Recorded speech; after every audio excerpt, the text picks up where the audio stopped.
আমরা তো পাটিসাপটা পিঠে দুদিন খাওয়া হয়ে গেছে। আজকে আমার ছেলে মুম্বাই থেকে আসবে, এই ব্যাটারটা রেডি করে নিয়েছি। খানিকটা খোয়া ক্ষীর দিয়ে পিঠে বানাবো, আর খানিকটা হচ্ছে এই যে গুড় দিয়ে নারকেল দিয়ে তৈরি করে রেখেছি পুর, আবার পরে এটা করব। আর এই খোয়া ক্ষীরটা তৈরি করে রেখেছি, এটা দিয়ে এখন পাটিসাপটা পিঠে হচ্ছে। পায়েসটা আগেই বানিয়ে নিয়েছি, আর আমার ছেলে খেতে খুব ভালোবাসে। এবার ও খেতে পারেনি, তাই ওকে খাওয়াবো। ফ্লাইটটা লেট, আসতে 12টা বাজবে, তাই আমি বানাতে শুরু করে দিয়েছি। বন্ধুরা, সবাই বলবেন কেমন হয়েছে, দেখতে কেমন হয়েছে। খেতে হলে আমার বাড়িতে কিন্তু অবশ্যই আসতে হবে। সবার নিমন্ত্রণ রইল, ঠিক আছে? এই যে এবার এটাকে দিয়ে আমি তুলে নেব।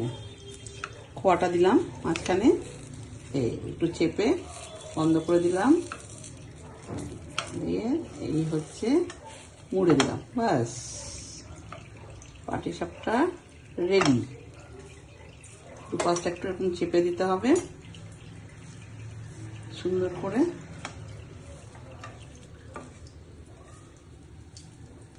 হয়ে গেল।